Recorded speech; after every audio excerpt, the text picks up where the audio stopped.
Welcome to chemistry class. Today we discuss about 12th standard NCERT chemistry unit number 4. Yes, D and F block elements.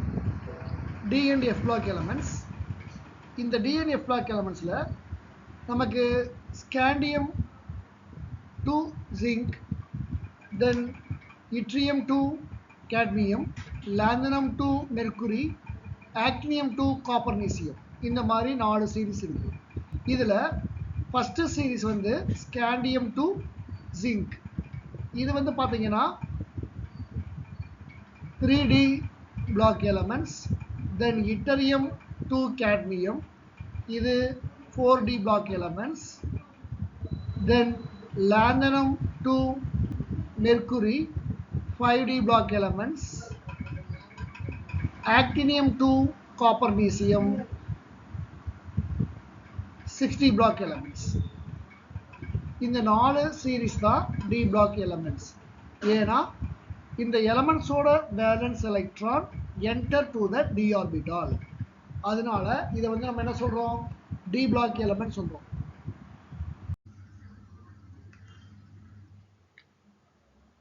இப்போ நம்ம படிக்க போறது என்னன்னா 3D block elements. 3D group ஓட elements பத்தி நம்ம படிக்க போறோம்.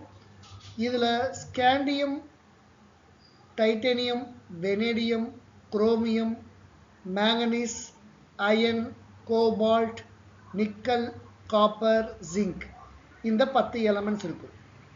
இந்த 10 elementsல scandium configuration argon 3d1 4s2, titanium argon 3d2 4s2, vanadium argon 3d3 4s2, chromium argon 3d4 4s2 or argon 3d5 4s1, manganese argon 3d5 4s2, iron argon 3d6 4s2, cobalt argon 3d7 4s2, nickel argon 3d8 4s2, copper argon 3d9 4s2 or 3d10 4s1, zinc 3d10 4s2.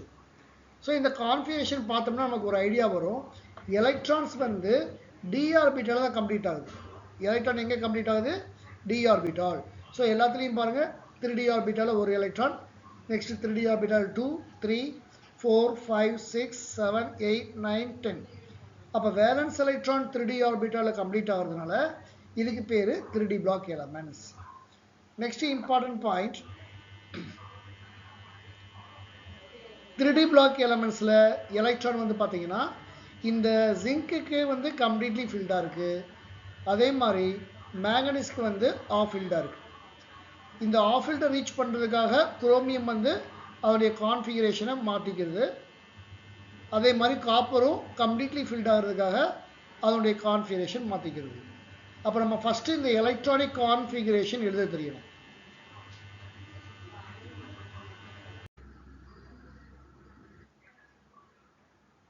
D block elements, இங்க elements in which valence electron enter to n-1 d orbital is called D block elements.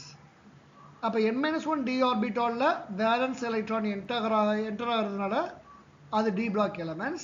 இப்ப transition element, இது ரொம்ப முக்கியமான ஒரு point, நல்லா கவனிங்க.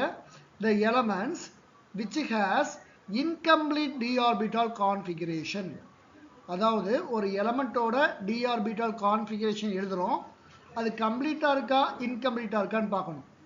அப்படி incomplete configuration இருந்தது அப்படின்னா அது டிரான்சிஷன் எலமெண்ட்.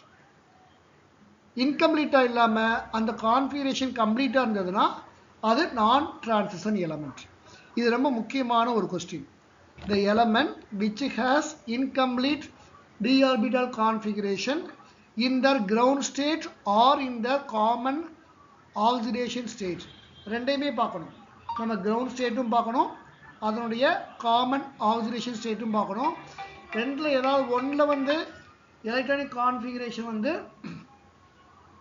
இன்கம்ப்ளீட்டாக இருந்ததுன்னா அது வந்து நமக்கு என்னது? Transition elements. கம்ப்ளீட்டாக இருந்ததுன்னா நான் டிரான்சிஷன் எலமெண்ட்.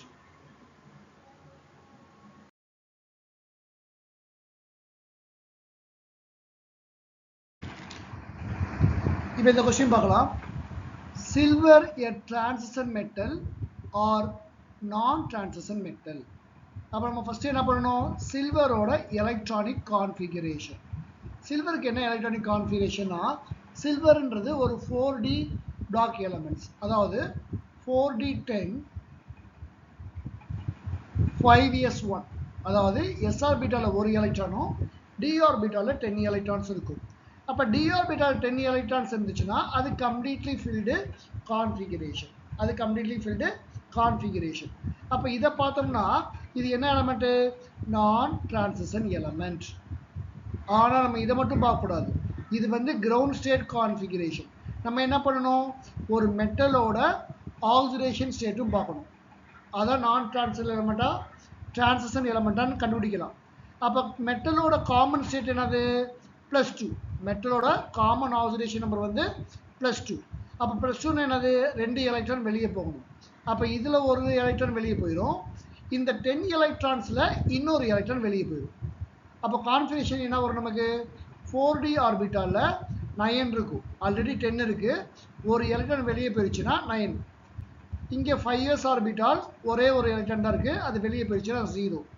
இப்போ இந்த கான்ஃபிகரேஷன் பாருங்கள், இது கம்ப்ளீட்டாக இன்கம்ப்ளீட்டா, இது இன்கம்ப்ளீட். அப்போ இன்கம்ப்ளீட்டாக இருந்ததுன்னா அது டிரான்சிஷன் எலமெண்ட். அப்போ நல்லா கவனிக்கணும், வெறும் சில்வரை மட்டும் பார்த்தோம்னா அது நான் டிரான்சிஷன் எலமெண்ட்டு. ஆனால் இது தப்பு.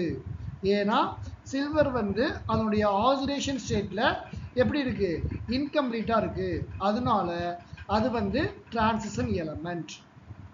அப்போ silver is a transition element. Silver is a transition element. இந்த மாதிரி தான் நம்ம கண்டுபிடிக்கணும்.